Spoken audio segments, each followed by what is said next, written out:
Aí eu, bom, enfim, comecei a vida política, fui para Brasília, morei lá, fui lá, consegui apartamento funcional e começamos ali um trabalho político, né? Era muito sacrificado isso. Eu segunda-feira ficava aqui para atender todo o pessoal, atendia todo mundo, tinha um escritóriozinho, atendia todo mundo. Segunda noite eu ia para Brasília, ficava lá terça, quarta, quinta tarde eu voltava. Aí o que ia fazer? Ia para o interior para rever os votos, rever os amigos. Rever a base, né? Fazer reunião. Então, isso eu fiz durante 2 anos.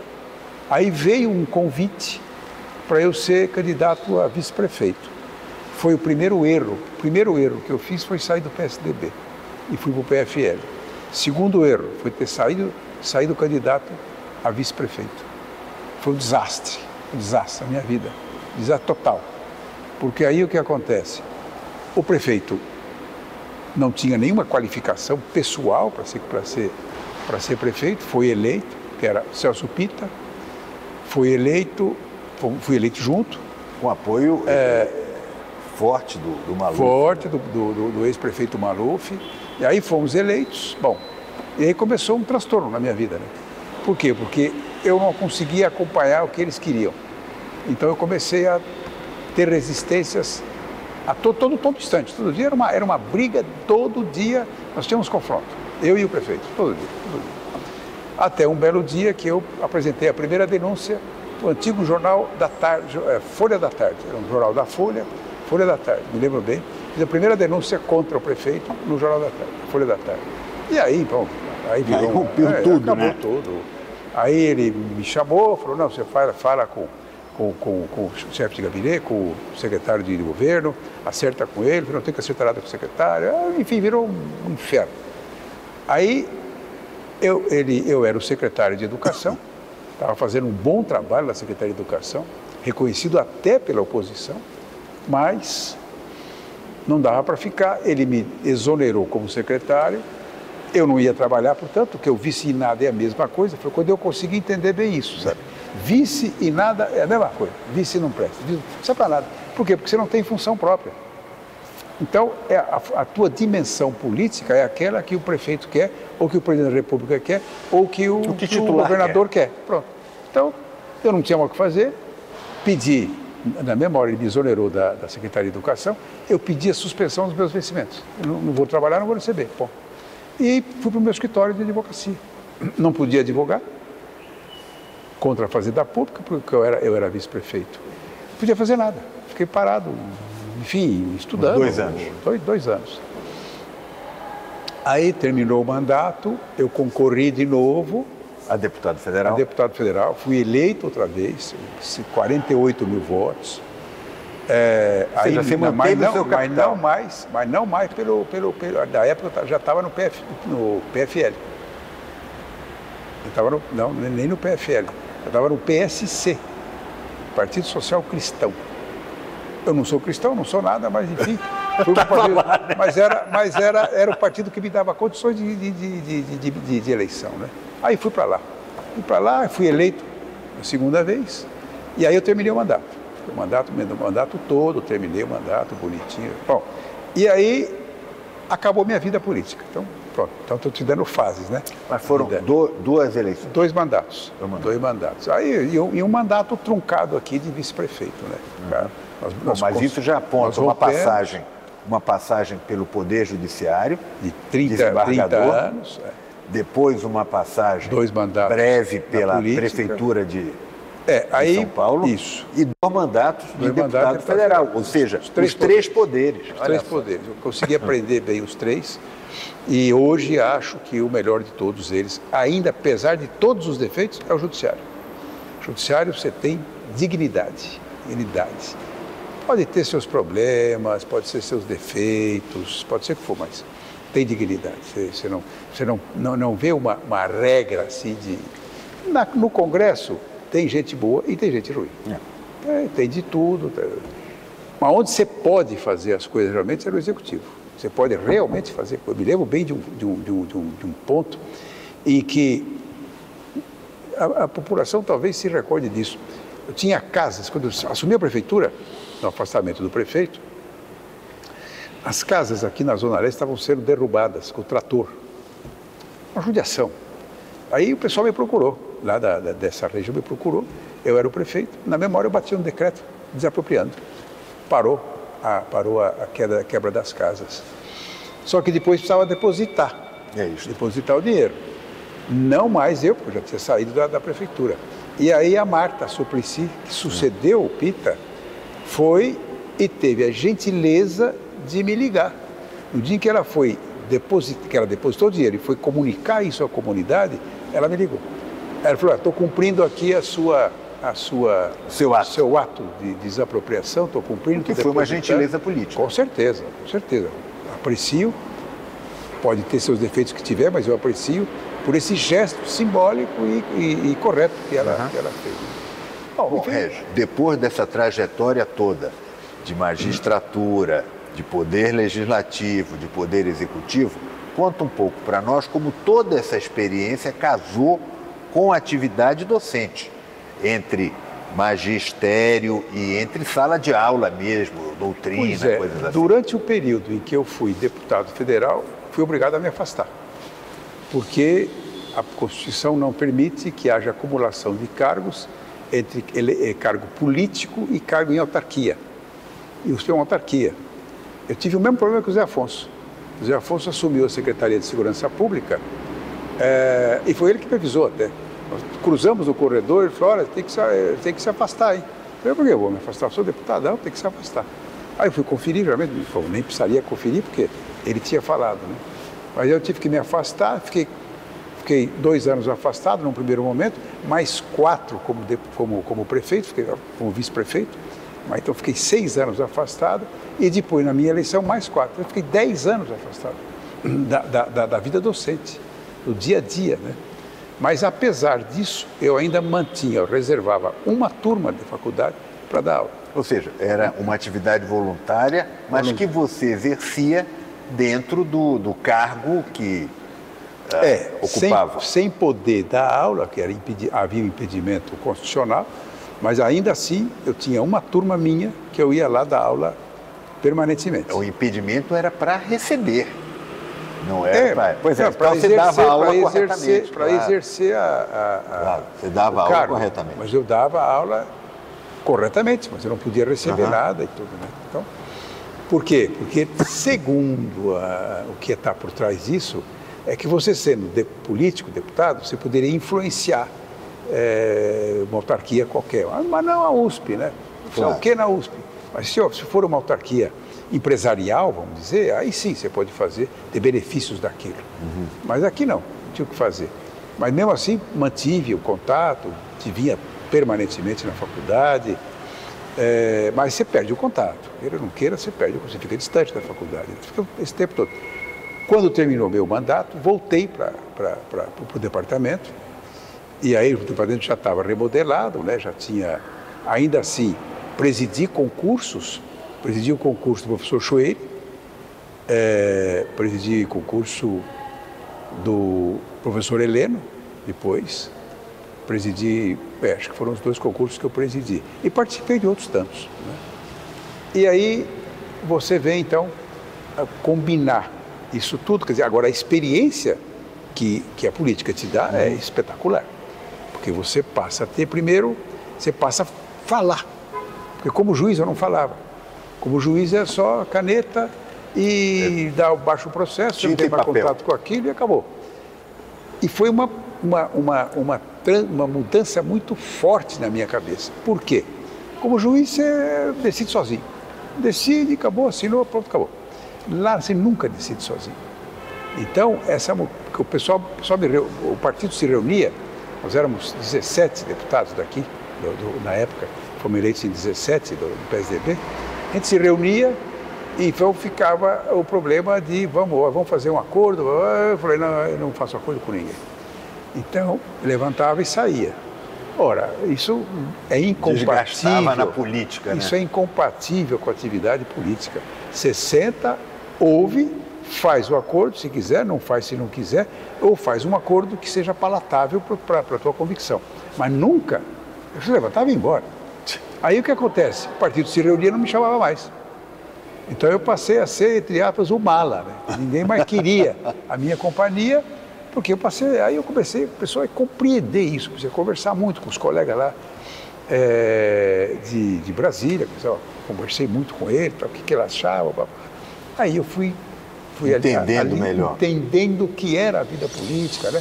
Que é uma vida exatamente de decisão coletiva, decisão plural, não é uma decisão única, nada você faz ali, como você faz no judiciário, uma decisão monocrática, tudo lá é colegiado. Então foi um desgaste. Mas isso serviu muito aqui para a experiência que eu tive, até para redigir textos, porque eu integrei direito financeiro, eu integrei a comissão de orçamento no Congresso. Bom, isso foi de uma valia espetacular, né? Eu aprendi tudo sobre orçamento, como é que o orçamento era feito, todas as regras orçamentárias. E não só na teoria, né? Na prática, como aquele negócio funciona. Discutindo ali, conversando, ouvindo os caras e tal. E acompanhei também a aprovação da Lei de Responsabilidade Fiscal. O governo Fernando Henrique propôs, o relator foi o deputado Mussa Davis, do Piauí, e eu participava ali. Na época ainda não tinha bem a noção daquilo, sabe? Da dinâmica. Da dinâmica de tudo, mas participei de algumas discussões e tudo, né? E saiu um texto muito bom que dura até hoje. Nós fizemos aí, vira e mexe, participamos de alguns debates ainda elogiando a lei, né? Porque a lei foi um marco, realmente, um marco de responsabilidade fiscal. Um marco muito forte, a lei está aí até hoje, tanto quanto a 4.320, né? Que é de 64, está aí vigente até hoje. A lei de responsabilidade fiscal, em maio deste ano, fez 25 anos. 25 anos. 25 anos, então.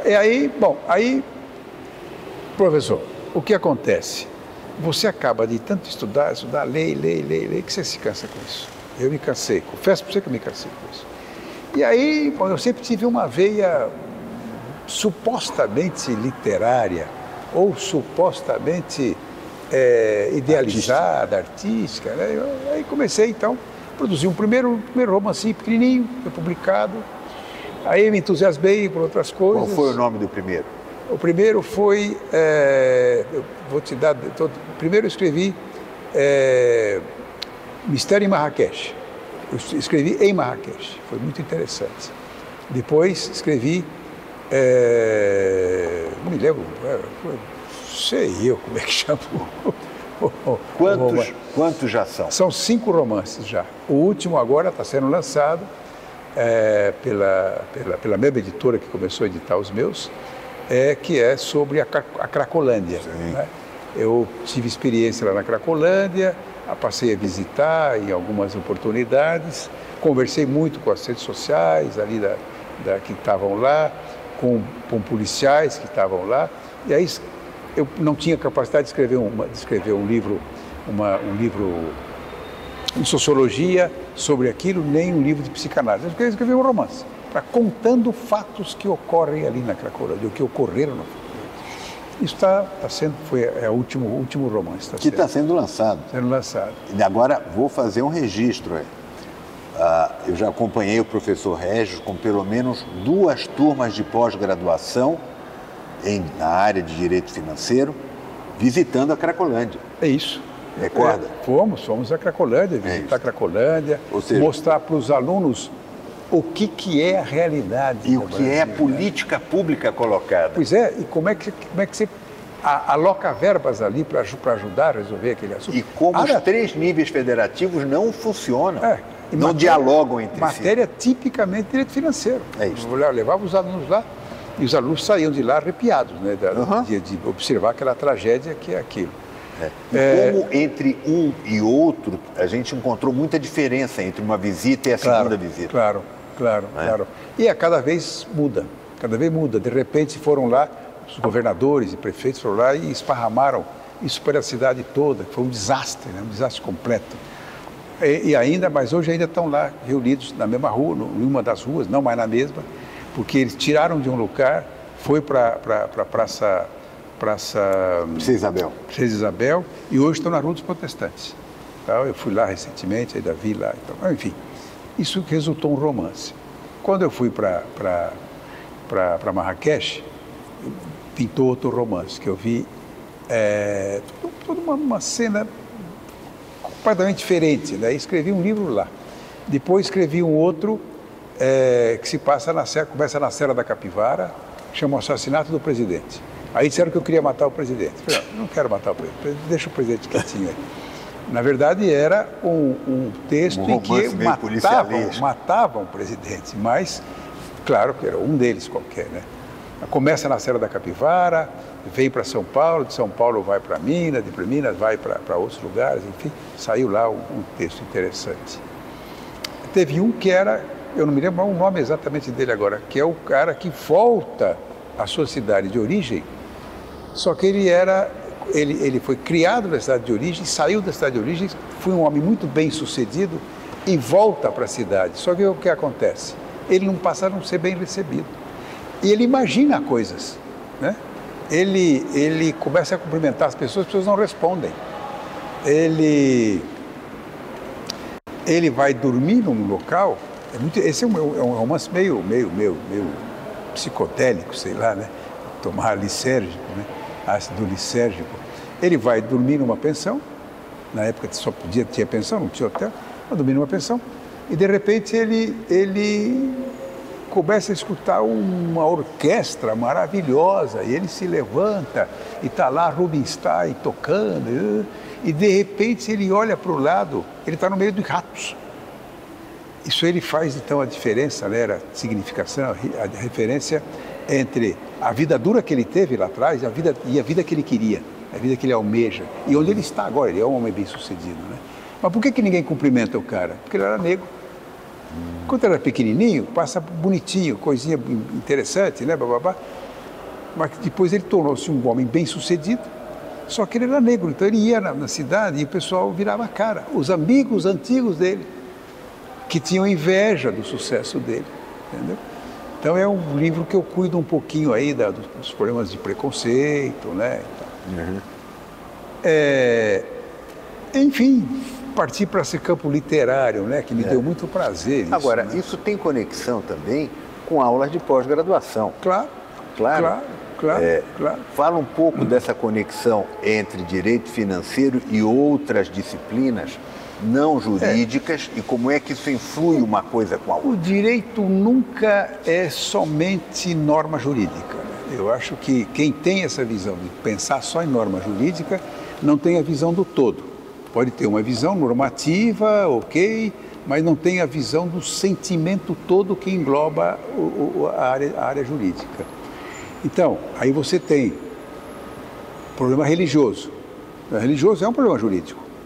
Não só de afetos da religião, mas quando ela recebe benesses do Estado.